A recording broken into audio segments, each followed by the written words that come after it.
Today we will discuss the laboratory diagnosis of enteric fever.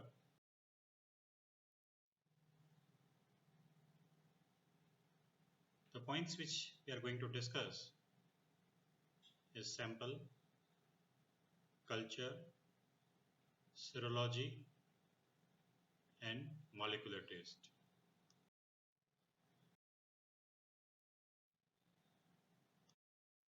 Various specimens which are obtained for diagnosis of enteric fever are blood, bone marrow, clot, stool, urine, duodenal aspirate, CSF and other specimens.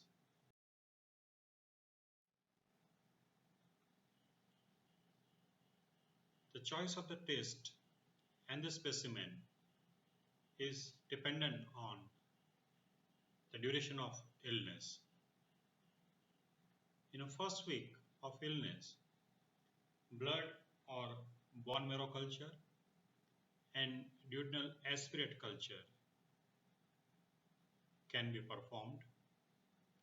In second and third week, serology for detection of antigen and antibody can be performed. Stool and urine culture can also be performed. In fourth week, stool and urine culture would be the option, while in case of a carrier, stool urine culture, serology for detection of antibody against VI antigen and sewage cultures are options. Now we'll discuss the blood culture. The blood culture is ideal test for diagnosis of enteric fever. In case of blood culture negative, bone marrow can also be an option, and especially if antibiotics are started, then bone marrow is preferred culture specimen. Clot culture is also one technique in which blood is obtained and allowed to clot. Clot is used for the culture, while serum which is isolated from clot is used for serology. As we can see over here, in the first week, the sensitivity of blood culture is almost 90%, while in second week it reduces to 75%, in third week it reduces to 60%, and by the time fever subsides, the sensitivity of blood culture drops down to 25%. Blood culture can be performed by different methods. The first one is use of BHI broth, that is brain heart infusion broth. So blood is collected and inoculated into brain heart infusion broth. Another method is using biphasic medium. Biphasic medium is combination of BHI broth and agar. So you can see there is an agar slope along with the brain heart infusion broth. Advantage of using biphasic medium is that in a conventional BHI broth, when organism grows, we need to subculture organism onto solid media for further identification.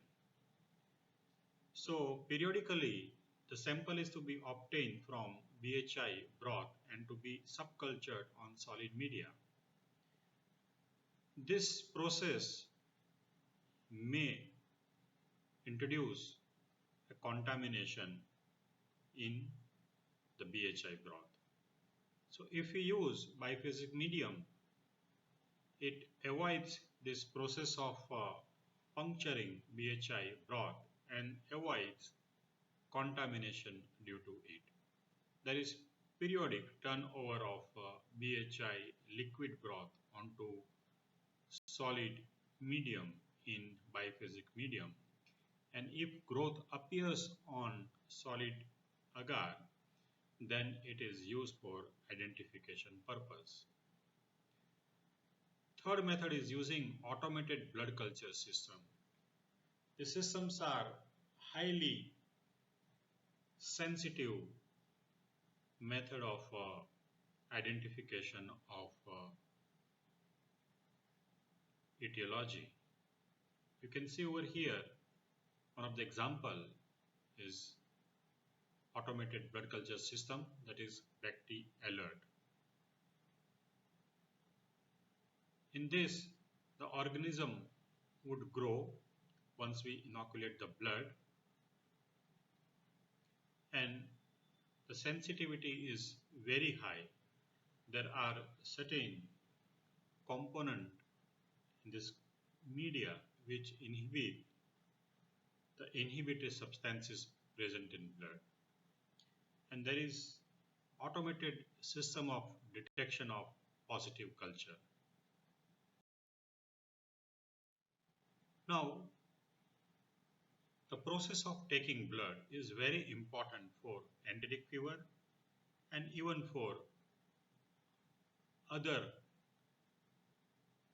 investigations in which blood is used for culture. So blood has to be obtained by aseptic precaution. It is more sensitive if blood is obtained during febrile phase and preferably before introduction of antibiotic. Once the antibiotic is administered, the possibility of isolation of pathogen from blood diminishes.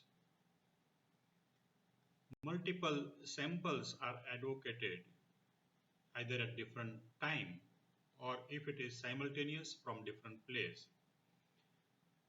It will enhance the positive rate of blood culture. The volume which is obtained is 10 to 20 ml, and there is a dilution of blood culture and blood, that is 1 to 5. The blood culture medium contains sodium polyenethol sulfate, which acts as an anticoagulant, and it also has some inhibitory effect on bactericidal property of a blood. So blood culture, once inoculated by blood which is obtained by aseptic precaution, is put for incubation at 37 degrees centigrade for 24 hours. There are certain etiological causes for which blood culture is usually kept for incubation up to 1 week. So before 1 week, blood culture is not discarded. And if there is a turbidity, then sample from this blood culture is obtained and it is subcultured on the solid media if we are using BHI broth. While if it is biphasic broth, then naturally you will be able to identify the colonies on solid agar surface, which can be used for further identification. Stool and urine culture are useful for diagnosis in 3rd and 4th week of illness. Even in presence of antibiotic treatment, the stool and urine culture, especially urine culture, would yield positive result. They are also used for detection of a carrier.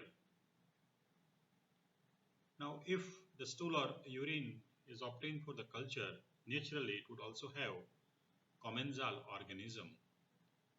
The use of enrichment medium and selective medium is preferred when we are going for stool or urine culture for diagnosis of enteric fever. The enrichment media which are used is selenite F broth or tetracyanate broth. This would inhibit the growth of unwanted organism, that is commensal organism. Various selective media are used for isolation of Salmonella species. The important media which are used are McConkey's agar, DCA, deoxycholate citrate agar, XLD, xylose lysine deoxycholate agar, SS, Shigella Salmonella agar, Hectoin Enteric agar, and Wilson Blair agar. Now, cultivation or subculture on the selective media would yield a growth of organism, that is Salmonella species, and it will give some characteristic growth.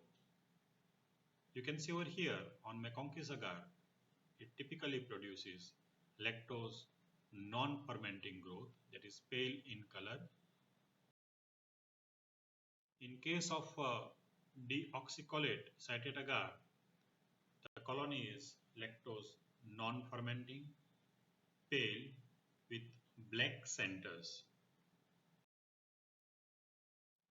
XLD agar, the colony is red in color with black center, that is of typhi, while paratyphi does not produce black center. SS agar, Salmonella Shigella agar, the colony is colorless with black center. HE agar, the colony is blue-green with black center. While on Wilson and Blair's medium, colony is black along with metallic sheen. So these all colonies in which the black color is produced is typically of Salmonella typhi. Identification is done with the help of morphology, motility, and biochemical reactions. So it is very obvious that they are gram-negative bacilli and they are actively motile organisms. And very important biochemical reactions which we are going to discuss is only few. Oxidase is negative. Imvic reaction, indole is negative. Methyl red is positive. Bogus Prosker is negative, while citrate is positive. In case of Salmonella typhi and paratyphi A, the citrate is negative. Triple sugar ion typically yields alkaline by acid reaction. Acid along with gas is positive, while it is negative in Salmonella typhi. The most important character is production of hydrogen sulfide, that is positive in Salmonella typhi, and which was very obvious in growth characteristic seen on the selective media, while Salmonella paratyphi A, H2S is not produced. And sugar, important one, lactose is not fermented, and that is why we see lactose non-fermenting pale colony on McConkey's agar.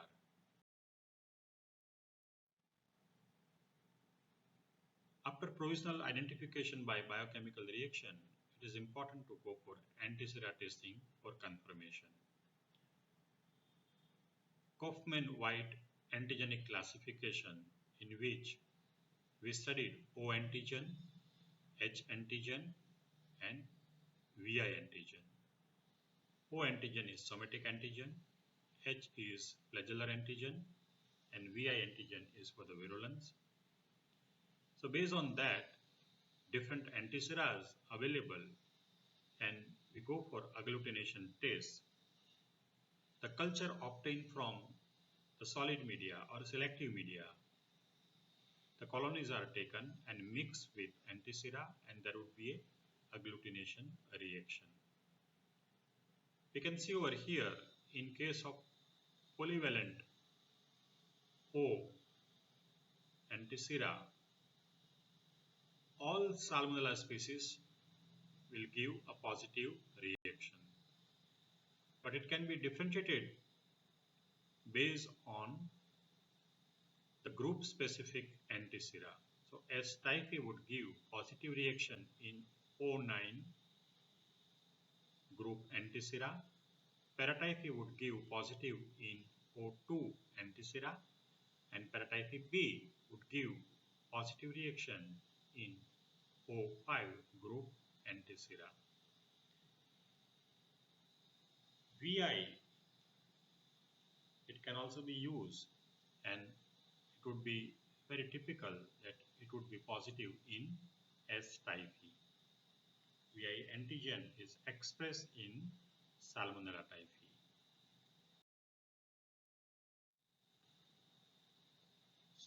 Apart from culture, serological test is also very important and very frequently used. The spectrum of tests which are used can be classified into either antibody test or antigen test. Antibody test would detect the presence of antibody, and antigen test would detect the presence of antigen. The antibody test, the Vidal test, in which we use O and H antigen, which would detect IgG and IgM type of antibodies. Another is typhi dot, which will use OMP antigen outer membrane protein, which would detect both IgG and IgM type of antibodies.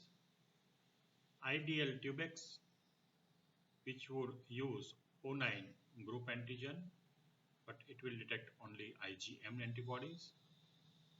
IgM dipstick, which will use lipopolysaccharide antigen, which will detect IgM antibodies. ELISA will also use lipopolysaccharide and will detect IgM antibodies. Dot blot test will use H antigen, that is flagellar antigen, and it will detect IgG type of antibodies. If there is detection of IgM, then it would indicate acute infection. If there is presence of IgG, then it indicates chronic infection. While antigen test, that is detection of antigen, ELISA is used.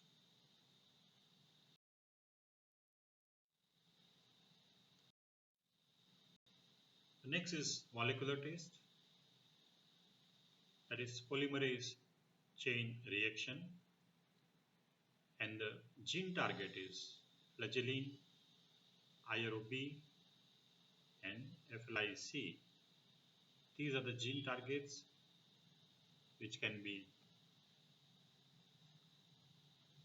amplified and can be detected. Detection of a carrier, the stool and urine specimens are used. In case of a fecal carrier, stool culture would be positive. In case of a urinary carrier, urine culture would be positive. VI antibodies can also be used for detection of a carrier, and it's a tube agglutination test. Another technique is sewage culture, which is used for detection of a carrier. Sewer swab technique, in which gauze, which is being kept in a sewer, it would trap the fecal matter and along with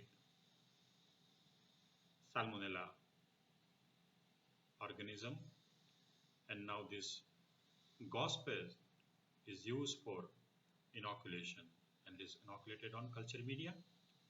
Another is filtration. Millipore membrane is used to filter the sewage and entrapped organisms along with the specimen is used for culture and isolation of Salmonella species.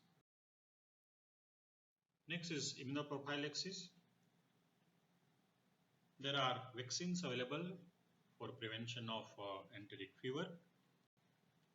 The first is Typhoral. TY21A is a mutant vaccine which would